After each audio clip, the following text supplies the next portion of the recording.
அவர் என் ஆண்டவர் அசட்டை பண்ணப்பட்டவர், மனுஷரால் புறக்கணிக்கப்பட்டவர், மனுஷரால் எல்லா மனுஷரால் புறக்கணிக்கப்பட்டவர், துக்கம் நிறைந்தவர், துக்கம் நிறைந்தவர், பாடு அனுபவித்தவருமாயிருந்தார். பாடு 33 வருஷம் உயிரோடு இருக்க பாடு அனுபவித்தவருமாய் இருந்தார். அவரை விட்டு நம்முடைய முகங்களை மறைத்துக் கொண்டோம், நம்முடைய முகங்களை மறைத்துக் கொண்டோம். அவர் அசட்டை பண்ணப்பட்டிருந்தார், அவர் அசட்டை பண்ணப்பட்டிருந்தார். அவரை எண்ணாமல் போனோம், அவரை நாம் எண்ணாமல் போனோம். மெய்யாகவே அவர் நம்முடைய பாடுகளை ஏற்றுக்கொண்டு, என்னுடைய எல்லா வேதனைகள் பாடுகளை ஏற்றுக்கொண்டு, நம்முடைய துக்கங்களை சுமந்தார். அவர் நம்முடைய துக்கங்களை சுமந்தார். நாமோ அவர் தேவனால் அடிபட்டு, அவர் பிதாவாகிய தேவனால் அடிபட்டு வாதிக்கப்பட்டு சிறுமைப்பட்டவர் என்று எண்ணினோம். அடுத்த வசனம், நம்முடைய மீறுதல்களின் நிமித்தம், என்னுடைய மீறுதல்களின் நிமித்தம் அவர் காயப்பட்டு, நம்முடைய அக்கிரமங்களின் நிமித்தம் அவர் நொறுக்கப்பட்டார். நமக்கு சமாதானத்தை உண்டு பண்ணும் ஆக்கினை, சமாதானத்தை கொடுக்கும் அந்த ஆக்கினை அவர் மேல் வந்தது. அவருடைய தழும்புகளால் குணமாகிறோம். ஆமென் சொல்லுங்க. சபையானது இவர் பாடுபட்டதுனாலதான், தேவகுமாரன் பாடுபட்டதுனாலதான் நம்ம இங்க கூடி வந்திருக்கிறோம். ஆமென். அவர் வாசல் உண்டு பண்ணாரு. இதை விசுவாசிக்கணும். சொல்லுங்க, நான் விசுவாசிக்கிறேன். வார்த்தையாகிய தேவனுடைய குமாரன் எனக்காக வந்தார், எனக்காக அடிக்கப்பட்டார். இதை நன்றா விசுவாசிச்சா ஆஸ்பத்திரிக்கு போக வேண்டிய அவசியமே இல்லை. ஆஸ்பத்திரிக்கு போக இந்த பைபிள் இந்த புதிய ஏற்பாடு வந்ததே அவர் பூமியில குமாரனா வந்து உங்களுக்காக சபைக்காக அடிக்கப்பட்டு வேதனையெல்லாம் சுமந்து சர்வலோகத்தின் பாவத்தை சுமந்துட்டு இருக்கிற தேவ ஆட்டுக்குட்டி. அவர் தழும்புகளால் குணமாகிறோம் அப்படின்னு இங்கே போட்டிருக்கு. அதாவது பிரசன்ட் கண்டினியூஸ் டென்ஸ், அதாவது தொடர்ச்சியா போட்டிருக்கு. நிகழ் தொடர் வினை அப்படின்னு சொல்லுவாங்க. அங்க 1 பேதுரு 2:24 படிக்கும்போது தழும்புகளால் குணமானோம் அப்படின்னு போட்டிருக்கு. சொல்லுங்க, அவருடைய தழும்புகளால் குணமானே, வியாதியை என்னை விட்டு நீக்கினார், என் வியாதியை சுமந்து கொண்டார். அப்புறம் ஏன் வியாதி வருது? அதுக்குதான் காரணம் நிறைய. அதாவது மாம்ச சிந்தை மரணம். சிந்தையில நம்ம மரணத்தை யோசிக்க கூடாது. மரணம் என்ற வார்த்தைக்கு என்ன அர்த்தம்னா, பிதாவோடு தேவனுடைய பிரசன்னத்திலிருந்து துண்டிக்கப்படுறதுதான் மரணம். ஆதாமே நீ இங்க இருக்கிறாய். ஆதாமே உனக்கு நிர்வாணி என்று சொன்னது யார்? உன்னை யாருப்பா உன்னைய நீ ட்ரெஸ் போடலன்னு சொன்ன? ஆண்டவர் கேட்டார். இங்க பாவம் தேவனை விட்டு விளக்கும், பாவம் நிர்வாணமாக்கும், பாவம் வெட்கப்படுத்தும். ஆனா 2ஆம் ஆதாமாகிய இயேசு எனக்காக என் அக்கிரமங்களை சுமந்து கொண்டார். ஆமென். விசுவாசிக்கிறீங்களா? சொல்லுங்களேன். நீதிமான் தன் விசுவாசனால் பிழைப்பான். ஆமென் சொல்லுங்களேன். இதைதான் விசுவாசிகள். இதுதான் சுவிசேஷம். இதுக்குதான் உங்களை 40 நாள் வர சொல்றாரு ஆண்டவர். தியானிங்க, ஆட்டுக்குட்டியானவரை தியானிங்க, ஆட்டுக்குட்டியானவரோடு உறவாடுங்க. அவருடைய இரத்தத்தினால பாவங்கள், சாபங்கள், சாபத்தின் விளைவுகள், மரணம் ஆண்டவர் ஜெயித்தார், ஆண்டவர் எடுத்து போட்டார். ஆமென். ஆமென் சொல்லுங்க. சரி, இப்ப அதை விசுவாசிப்போம். தொடர்ச்சியா பாருங்களேன். 1 கொரிந்தியர் 5:7 எடுக்கிறேன்.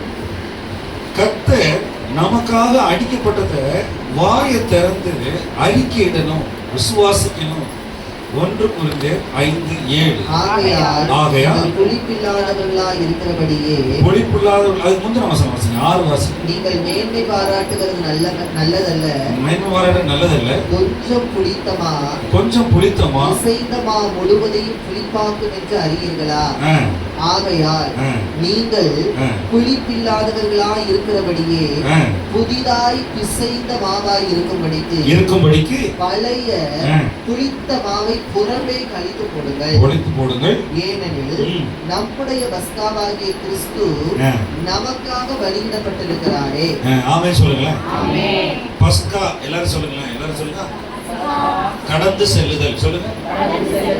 அதாவது தேவன் வந்து ஒரு நியமம் அப்படின்னு சொன்னா உடன்படிக்கையை உண்டு பண்ணார். இஸ்ரவேல் தேசத்துல கோசோன் நாட்டில் எகிப்தில் இருக்கும்போது அவங்களுக்கு நீங்க வீட்டுல போய் யாத்திராமம் 12 அதிகாரத்தை 21 அதிகாரம்லாம் படிச்சு பாருங்க. அவர்களுக்கு ஒரு ஒரு நியமத்தை உண்டு பண்ணார். அதாவது நிறைய பேர் நம்ம வந்து ரத்தத்தை பத்தி நமக்கு தெரியாது, ரத்த உடன்படிக்கை பத்தி தெரியாது. ஏன் ரத்தம் சிந்தப்படுது, ஏன் ஆண்டவர் வந்து ரத்தத்தை அவங்களுக்கு வந்து ஒரு ஆட்டுக்குட்டியை எடுத்துக்கொண்டு கசப்பான கீரைகளோடு வீட்டுக்கு ஒரு ஆட்டுக்குட்டியை தெரிந்து எல்லா சட்டைகள் அந்த நிலை வாசல்களில் ரத்தத்தை தெளிங்கன்னு ஆண்டவர் சொன்னார் பழைய ஏற்பாட்டில். சபை இன்னைக்கு வந்து புதிய ஏற்பாட்டில் சபை வந்து இயேசு ரத்தத்தினால அந்த நாம் தோய்த்திருக்கப்பட்டிருக்கோம். ஆமே சொல்லுங்களேன். எத்தனை பேர் வந்து விசுவாசிக்கிறீங்க சொல்லுங்களேன். நான் ஆண்டவராக இயேசு கிறிஸ்துவ தேவகுமாரன் என்று விசுவாசிக்கிறேன். ஆண்டவராகிய இயேசுவை தேவகுமாரன் என்று விசுவாசிக்கிறேன். அவருடைய பாடு மரணங்களை விசுவாசிக்கிறேன். எனக்குள்ளே அந்த ரத்தம் பூசப்பட்டிருக்கிறது. இப்படி இருந்தா தான் சாத்தா அவங்ககிட்ட வரமாட்டான், சபைகளே வரமாட்டான். இந்த பஸ்கா நமக்காக பலியிடப்பட்டிருக்கிறார். நான் இன்னைக்கு வந்து வசனத்தை எடுத்து நான் பேச ஆரம்பிச்சேன் அப்படின்னா நீங்க ராத்திரி 12 மணி வரையும் இருப்பீங்க.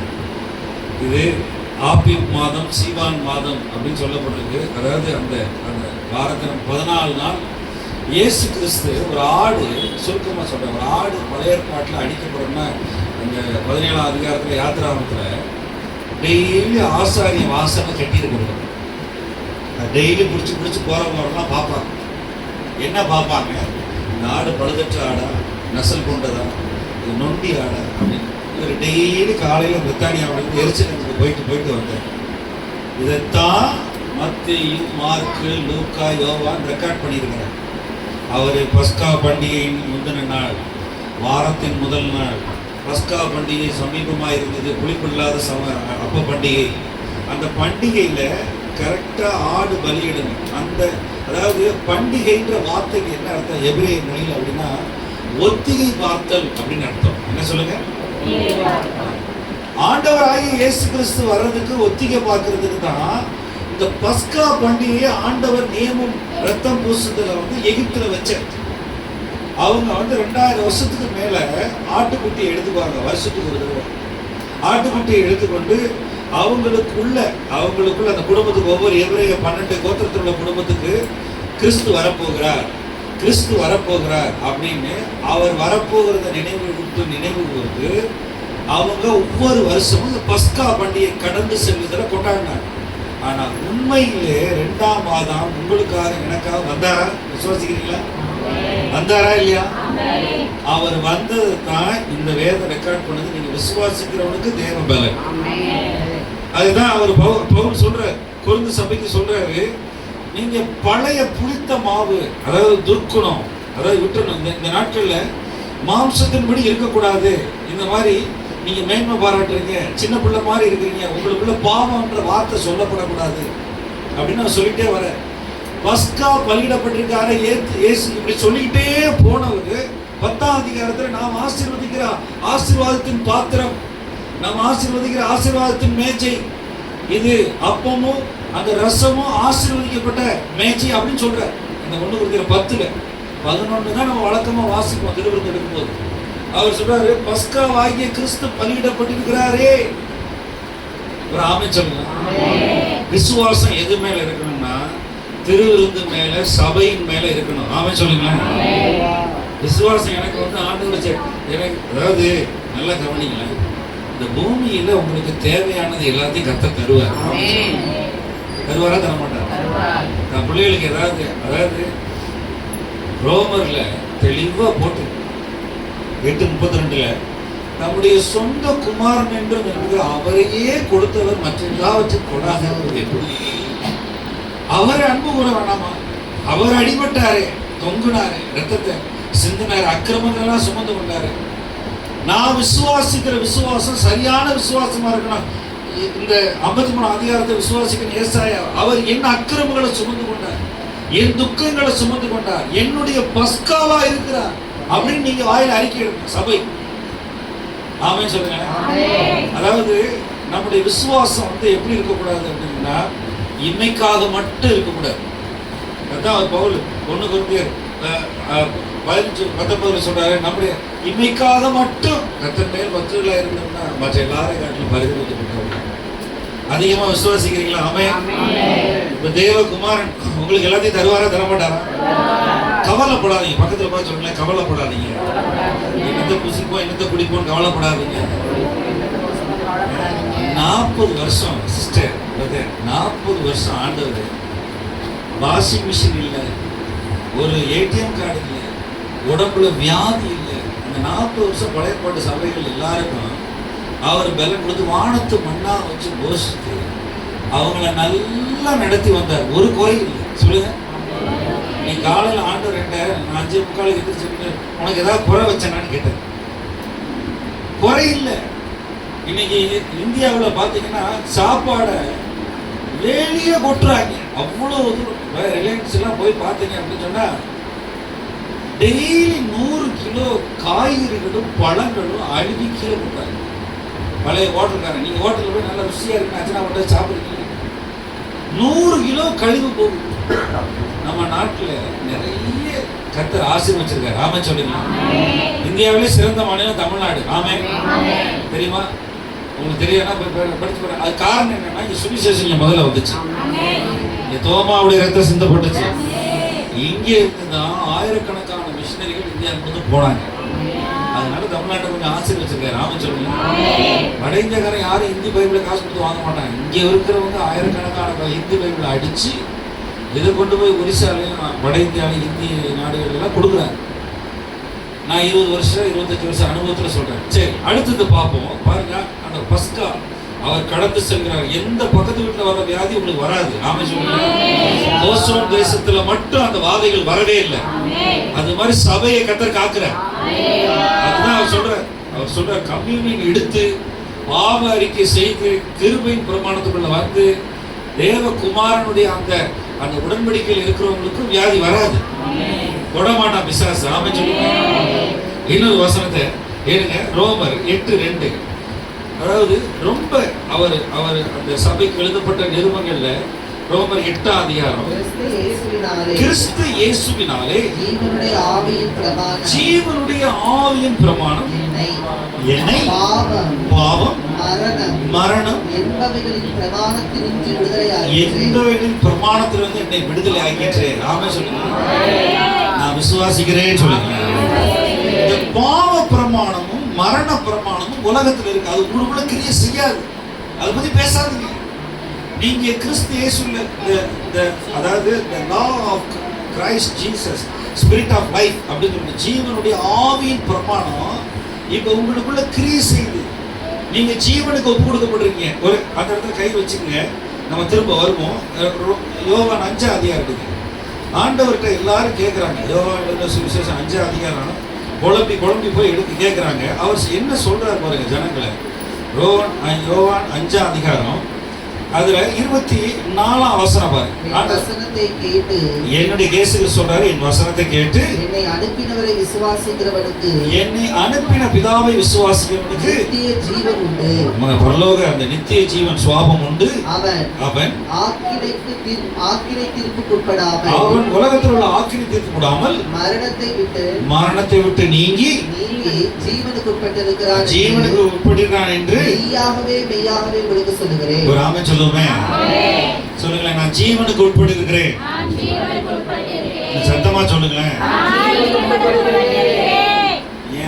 எனக்கு கல்யாணம் 23 வருஷம் ஆச்சு. என் பிள்ளைய தப்பு பண்ணுது. ஆனா வேடிக்கை பார்த்துக்கிட்டு இருக்கல, என் பிள்ளைய கரெக்ட் பண்றேன், சொல்றேன், நான் தகப்பனா இருக்கிறேன். அது போல ஆண்டவர் நீங்க தப்பு செய்யும் போது தகப்பனா இருந்து சொல்லித்தரார். சீசர்கள் தப்பு பண்றப்ப ஆண்டவர் வேடிக்கை பார்த்துட்டே இருந்தாரா இல்லையா? அடிக்கடி சண்டை போட்டுட்டு இருக்காங்க சீசர்கள். என்னன்னா, யார் அடுத்த மேனேஜர் போஸ்ட், யார் அடுத்த தலைவர். ஏசப்பா சொல்றாரு பரலோகம் போறேன் அப்படின்னு. இன்னைக்கு நிறைய பேருக்கு அதான் பிரச்சனை. அடுத்த மேனேஜர் போஸ்ட் யாருக்கு? சபையில ஆவியானவர் ஆளுகை செய்கிறார். உங்களை எழுப்ப வல்லவர். ஆமென். எவ்வளவு நம்ம கர்த்தரை விசுவாசிக்கிறோமோ, பரிசுத்தமா இருக்கிறோமோ, தியாகமா இருக்கிறோமோ, கர்த்தர் எழுப்புவார். ஆனா ஒப்பு கொடுக்கணும். இன்னைக்கு பாத்தீங்க அப்படின்னா நிறைய பேர் மாம்சீகமா சிந்திக்கிறாங்க. இந்த இடத்துல அவர் என்ன சொல்றாரு, அந்த சாபம், அதாவது பாவம், சாபம், சாபத்துடைய கிரியை தான் நோய், அதுல மரணம். கர்த்தராகிய இயேசு கிறிஸ்துவை விசுவாசிச்சாவே மரண கிரியை செய்யாது. ஆமென் சொல்லுங்க. நான் விசுவாசிக்கிறேன் ஆண்டவரே, நான் அவிசுவாசம் நீங்கும்படி உதவி செய்யுங்க. அநேக நேரத்தில் டாக்டர்கிட்ட ஓட மாட்டேன். அப்ப என்ன செய்யணும் பாஸ்டர்? முழங்கால் போட்டு இயேசுவே வீட்டுக்காரரை மன்னிக்கிறேன், என் தங்கச்சியை மன்னிக்கிறேன், இயேசுவா பக்கத்து வீட்டுக்காரனை மன்னிக்கிறேன், டெய்லி முறைச்சு வச்சுட்டு போயிட்டு இருக்கேன். இப்படி மன்னிச்சீங்கன்னா அந்த ஜீவன் கிறிஸ்து கிரியை செய்வார். கம்யூனியன் எடுத்தது வேலை பார்க்கும்.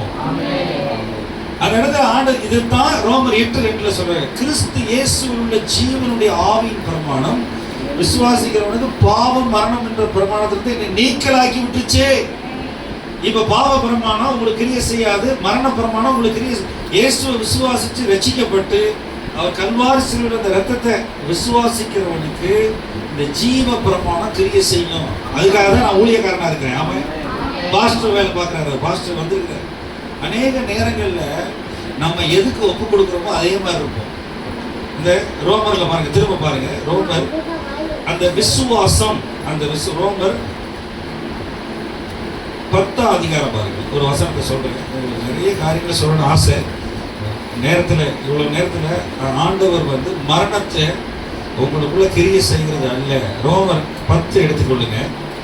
ஆண்டவர் ஆவியானவர் எவ்வளவு அழகா நமக்கு புரிய முடியும், விசுவாசிக்க முடியும் எழுதியிருக்காரு பாருங்க. நிறைய பேருக்கு அந்த யூதர்களுக்கு அறிவுக்கேற்ற வைராக்கியம் இல்லையா. அவர் 4ஆம் வசனம் வாசிங்க.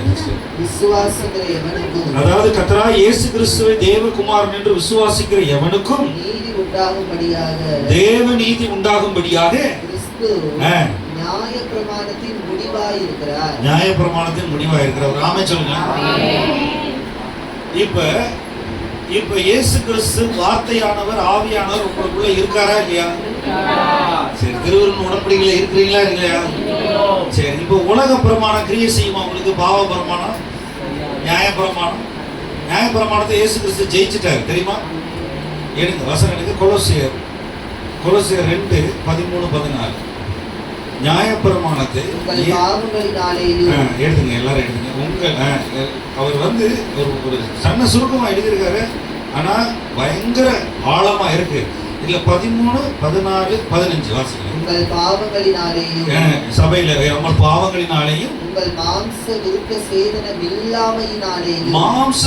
சேதனம் இல்லாமையினாலேயும் மரித்தவர்களாயிருந்த உங்களையும் அவரோடே கூட உயிர்ப்பித்து ஆவியை உயிர்ப்பித்து அக்கிரமங்கள் எல்லாவற்றையும் உங்களுக்கு மன்னித்து. போதும். இப்ப ஒரு நிமிஷம் என்ன பாருங்களேன். அக்கிரமங்களை அவர் சுமந்து கொண்டாரு, வாஸ்தவமா இல்லையா? சொல்லுங்களேன். சங்கீதம் 103 சொல்லிருக்கு, அவர் அக்கிரமங்களை எல்லாம் மன்னித்து நோய்களை எல்லாம். அது இயேசு கிறிஸ்துக்குள்ளதான். அக்கிரமங்களை அவர் சுமந்து கொண்டார். அதாவது நல்லா கவனிங்க. முதல்ல வேத வசனத்தை விசுவாசிக்க மாட்டான் விசுவாசி. இந்த அவிசுவாசம், சந்தேகம், பயம், ஒரு ஆவி. பயம் ஒரு ஆவி, அவிசுவாசம் ஒரு ஆவி, சந்தேகம். ஆண்டவர் உயிர் திறந்தது விசுவாசிக்க மாட்டேங்கிறாங்க, கடிந்து கொண்டாராம். அவர் தோமா கூட இருந்தவங்க எல்லாரையும் வந்து என்ன செஞ்ச உயிர் திறந்த விசுவாசிக்கிறவங்க. அவர் எப்போ வந்தாரு? அவரை நாங்கள் பார்க்கல. அவரை தொட்டு அவர் விரல்ல விழாவில் கையை போட்டு பார்த்தா தான் விசுவாசம் தோமா சொன்னாங்க. இந்தியாக்காரங்க எல்லாம் ரொம்ப சந்தேக பேர் விலை அப்படின்னு சொன்னாங்க. அதுக்கு தான் இந்தியாவுக்கு தோமா அங்கத்தை அனுப்புனாங்க. ஆமென் சொல்லுங்க. அதாவது அவிசுவாசத்தை நம்ம ஏற்றுக்கொள்ளக்கூடாது. சந்தேகம், பயம். வேத வசனத்துல மரணம் கிரியை செய்யாது எனக்குள்ள, விசுவாசிக்கிற எனக்குள்ள வியாதி கிரியை செய்யாது, சாப கிரியை செய்யாது. நீங்க முதல்ல விசுவாசிக்கணும். ஆமென் சொல்லுங்க. டாக்டர் கடவுளா? டாக்டர் சிகிச்சை அளிப்பார், இயேசு சுகமாக்குவார். யாவே ராஃபா சொல்லுங்களேன், எல்லாரும் சொல்லுங்க. யாவே செக்கேன்யூ, கர்த்தரே என் பரிகாரியாகிய கர்த்தர். சொல்லுங்க. ஆண்டவர் டாக்டர் இல்ல, ஆண்டவர் குணமாக்குறவன். அவர் நீதியானார், அவர் மரணத்தில் இருந்து நம்மளை எடுத்து விட்டார். ஆமென் சொல்லுங்க. சாபம்ன்ற உயிர்த்தெழுதல்ன்ற வார்த்தை, எபிரேய வார்த்தைக்கு என்ன அர்த்தம் அப்படின்னா, டு ரிவர்ட் த கர்ஸ், அதாவது சாபத்தை தலைகீழாக்கு அப்படின்னு அர்த்தம். சாபத்தை தலைகீழ், அதான் இயேசு கிறிஸ்து உயிர்த்தெழுந்தார். என்ன என் கூட அப்படியே நான் அது உயிர்த்தெழுதல இதுக்கு போகல, இந்த மரணத்தை விட்டு நீங்கி இருக்கிறதுக்கு ஒரு வசனம் சொன்னேன். யோவான் 11:24-25 வாசிங்க. திரும்ப கொலோசியருக்கு வருவோம். யோவான் எழுதின சுவிசேஷம் 11 அதற்கு மாத்தால் உயிர்த்தெழுதல் நடக்கும் கடைசி நாளிலே அவனும் உயிர்த்தெழுந்திருப்பான் என்று லாசரும் உயிர்த்தெழுவான் அறிந்து அறிந்திருக்கிறேன் என்றார். இயேசு அவளை நோக்கி நானே உயிர்த்தெழுதலும் ஜீவனுமாய் இருக்கிறேன். என்னை விசுவாசிக்கிற எவனும் மரித்தாலும் பிழைப்பான். அடுத்த வசனம் பாருங்க. உயிரோடு இருந்து விசுவாசிக்கிறவன் எவனும் விசுவாசிக்கிற எவனா என்றென்றைக்கும் மறியாமல் இருப்பான். இதை விசுவாசிக்கிறாயா என்றார். ஆண்டவர் மார்த்தாள்கிட்ட பேசினாரா மரியாள்கிட்ட பேசினாரா? மார்த்தாள் வந்து ஒரு பயங்கர பற்பல வேலைகள்ல கவலைப்படுற ஒரு ஆத்மா. பாருங்க, கல்வாரி சிலுவைக்கு போய் பாவத்தை சாபத்தை அதை இரத்தக்கரையை செலுத்துறதுக்கு முன்னாடியே அவர் சொன்னார், உயிரோடு என்ன விசுவாசிக்கிறேன், சாகவே மாட்டாட்டார். இப்போ இங்க கொலோசியர் வாங்க. கொலோசியர் முதல்ல வசனத்தை பார்க்குற புதுசாக தான் இருக்கணும். ஆனால் விசுவாசிக்க ஆவியானவர் வெளிப்பாடு கொடுப்பார். சரியா? நியாயப்பிரமாணத்தை கர்த்தர் நிறைவேற்றினார். அவரை விசுவாசிக்கிற நமக்குள்ள மரண கிரியை செய்யாது. ஆமென். தேவ நீதி தேவ சமாதானத்தை உள்ள வச்சிருக்கிறாரு. வாசிங்க கொலோசியர் 2:14. எதிரிடையாகவும் கட்டளைகளால் நமக்கு விரோதமாகவும் இருந்த கையெழுத்தை குலைத்து அதை நடுவில் இராதபடிக்கு எடுத்து சிலுவையின் மேல் ஆணி அடித்து. சொல்லுங்க பாருங்க, கையெழுத்தை குலைத்து சொல்லுங்க. நியாயப்பிரமாணத்தை குலைத்து இயேசு எடுத்து ஆணி அடித்து. இதை எவ்வளவு தூரம் விசுவாசிக்கிறீங்கன்னு பார்ப்போம். அடுத்து வாசிங்க. எல்லா பிரின்சிபாலிட்டி பிசாசுகளையும் அதிகாரங்களை புரிந்து கொண்டு வெளியரங்கமான கோலமாக்கி அவைகளின் மேல் சிலுவையிலே வெற்றி சிறந்தார். ஒரு சில பேர் ஆமென் அல்லேலூயா அப்படின்றாங்க. சத்தமா ஆமென் சொல்லுங்க. இயேசு கிறிஸ்து எனக்குள்ள இருக்கிறாரு, திருவிருந்து உயிர்த்தெழுதல பேசினா பிசாசு பிடிக்க முடியாது. அவரை வந்து மத சம்பந்தமான கிறிஸ்துவா தான் காப்பார். இங்க நம்ம மத்தேயு மார்க்கு லூக்கா யோவான்ல அடிக்கப்பட்டார் அறையப்பட்டார் அப்படின்னு வாசிக்கிறோம். இங்க ஆவியானவர் பவுலை கொண்டு சபைக்கு எழுதி வச்சிருக்கிறது என்னன்னா, அவர் வெற்றி சிறந்தார். எல்லாரும் சொல்லுங்க, என்ன சொன்னாரு? இப்ப உங்களுக்கு நியாயப்பிரமாணம் பாவப்பிரமாணம் மரணப்பிரமாணம் வேலை பார்க்காது. என்ன செய்யாது? வேலை பார்க்காது. விசுவாசிக்கிறவங்களுக்கு வேலை பார்க்கணும். இப்ப நான் உங்களுக்கே சொல்றேங்க, எத்தனை பேர் சிடி பார்த்துருக்கீங்க? சிடி டேப் ரெக்கார்டெல்லாம் பார்த்துருக்கீங்க? எத்தனை பேர்? வயசானவங்களுக்கு தான் தெரியும் கொஞ்சம். ஆமாம், அதாவது 1980களில் 90களில் ஃபாதர் பாட்டு முதல்ல 1987 88 வரும்பொழுது அவர் வந்து விசுவாச கீதங்கள் ஜெப கீதங்கள் அப்போ எல்லாம் கேசட்டில் வரும். ஒரு கேசட் 40 ரூபா. எவ்வளோ? இப்போ எல்லாம் இன்டர்நெட்டு. இப்போ அந்த கேசட்டு சிடி யார்கிட்ட கொடுத்தா நம்ம சிரிப்பாங்களா இல்லையா? நீங்கள் போட்டு பாருங்க. அது வந்து அவுட் ஆஃப் ஃபேஷன். அது என்னது? போச்சு. இதே மாதிரி நிறைய காரியம் நான் உங்களுக்கு சொல்லுவேன். இப்போ அநேகர் வந்து நம்ம வீடுகளில் என்ன செய்கிறோம் அப்படின்னு சொன்னால் நிறைய காரியம் மாறி இருக்கும். சரியா? இப்போ பழைய பாட்டில் சொல்லப்பட்ட தேவையில்லாத இந்த மரண பிரமாணம் சாபக்கட்டுகள் கிரியை செய்யாது கர்த்தரை விசுவாசித்து ஒருத்தன் உண்மையாக திருவிருந்து எடுத்து அவரின் பஸ்காவாக இருக்கிறார், அவர் எனக்குள்ள இருக்கிறார், நான் அவரை விசுவாசிக்கிற தேவகுமாரன் எனக்காக அடிக்கப்பட்டாருன்னு அவருடைய பாடுகள் மரணங்கள்ல சம்பந்தப்படுத்தி விசுவாசிக்கிறவன் இந்த மரண பிரமாணம் நியாய பிரமாணம் கிரியை செய்யாது. ஆமென் சொல்லுங்க. விசுவாசிக்கிறீங்களா? விசுவாசிக்கிறீங்களா? நான் அதாவது கடினமா இருக்கும் சில சமயங்கள்ல இந்த மத சம்பந்தமான திங்கிங், அதாவது ரிலீஜியஸ் மைண்ட் செட் சொல்லுவாங்க.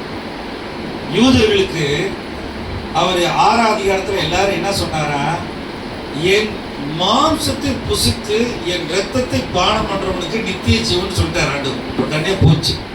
உடனே என்ன செஞ்சுட்டாங்க, ஐயோ இந்த ஆள் என்ன பலியை எடுத்த ரத்தத்தை இவர் கொண்டு ரத்தத்தை இயேசு கிறிஸ்து பலி செலுத்துறாரு, ரத்தத்தை குடிக்க சொல்றாருன்னு பொய் பறைச்சாரான்னு சொல்லிட்டாங்க. இன்னைக்கு நிறைய பேர் அப்படி இருக்கிறாங்க. கெனபலிசம் அப்படின்னு சொன்னா ஆட்களை மனுஷ மாம்சத்தை தின்றவங்க, மனுஷனை அடிச்சு கொன்று தின்ற ஆட்கள்லாம் நிறைய ஆதிவாசிகள் இருக்காங்க. தவறான உபதேசம் நிறைய பேர். அது சிம்பாலிக்காக தான் ஆண்டவர் திராட்சரசத்தையும் அவர் வந்து அப்பத்தை சொன்னார், சரீரம் என்னுடைய மாம்சம் அப்படின்னு சொல்லி அவர் வந்து அந்த அப்பத்தை சொன்னார். அதே மாதிரி திராட்சை ரசம், திராட்சை செடி வந்து பார்த்தீங்கன்னா 33 வருஷம் 100 விதமான திராட்சை செடி இருக்கு இஸ்ரேல் தேசத்தில். அதில் ஒரு திராட்சை செடி வந்து 30 வருஷம் வாழ்ந்துட்டு 3 வருஷம் ரொம்ப கனி கொடுத்து செத்து போயிடும் செடி. அதுதான் இயேசுனா மெய்யான திராட்சை செடி. ஆமே சொல்லுங்க. இங்கே அவர் சொல்றது பாருங்க எவ்வளவு தெளிவா ஆணித்தரமா.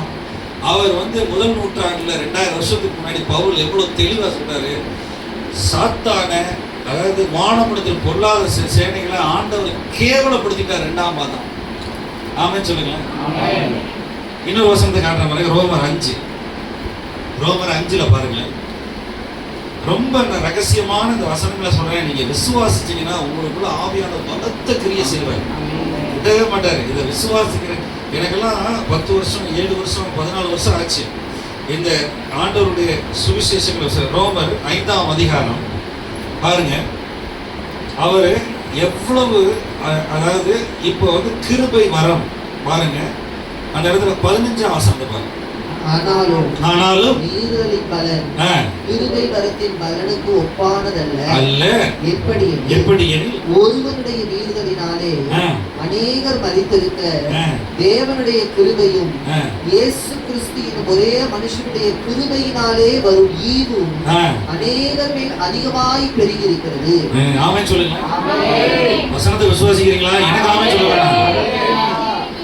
இதுதான் சொல்றேன், சபை பெருகணும்னு சொல்றேன். கிருபை பெருகுமா இல்லையா சபையில?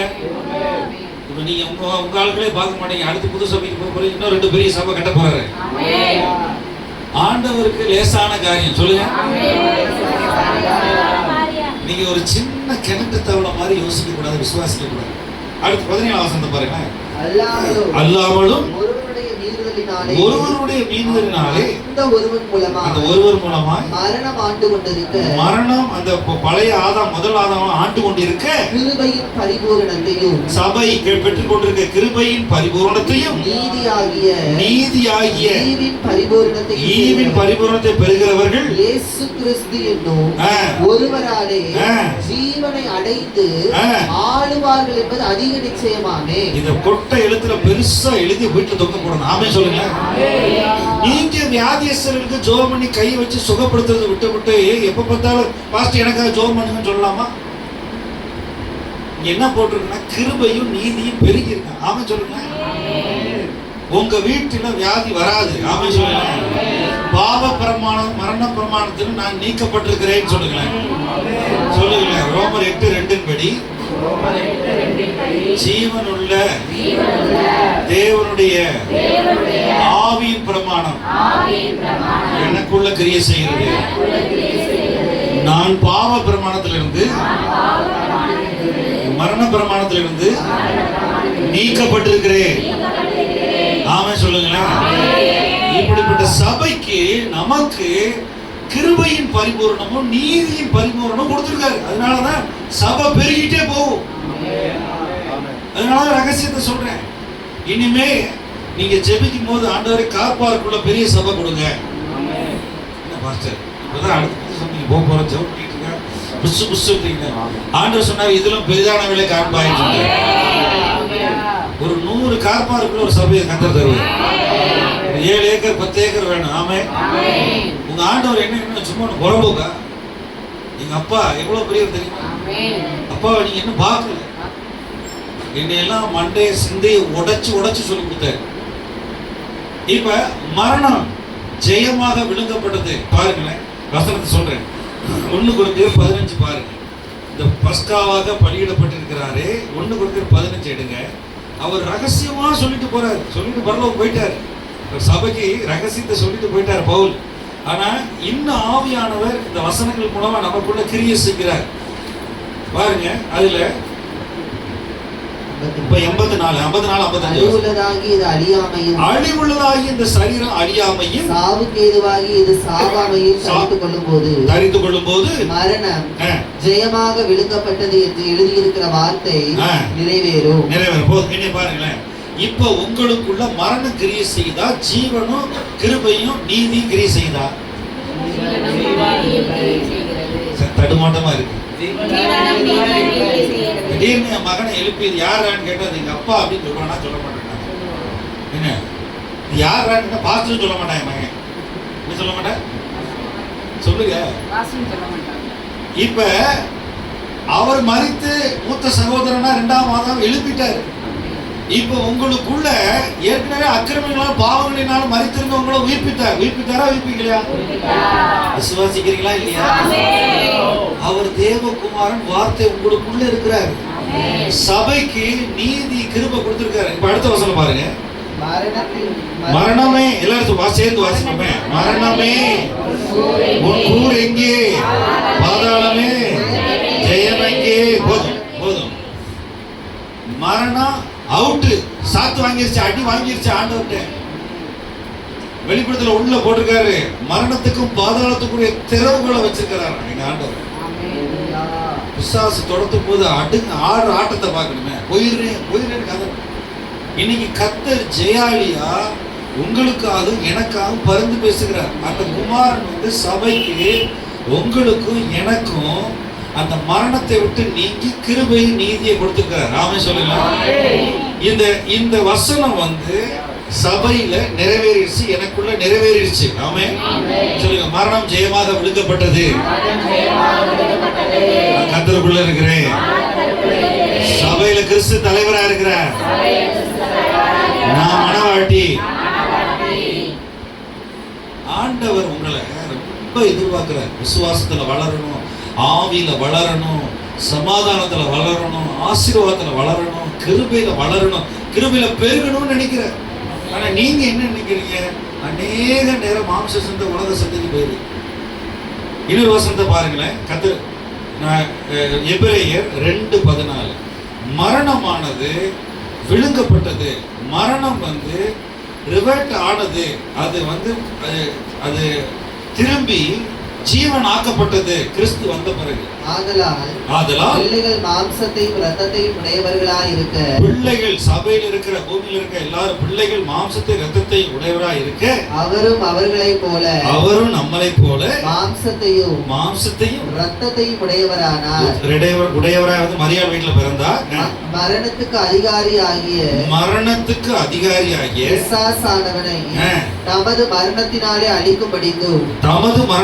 அழிக்கும்படிக்கும் ஜீவகாலமெல்லாம் மரண பயத்தினாலே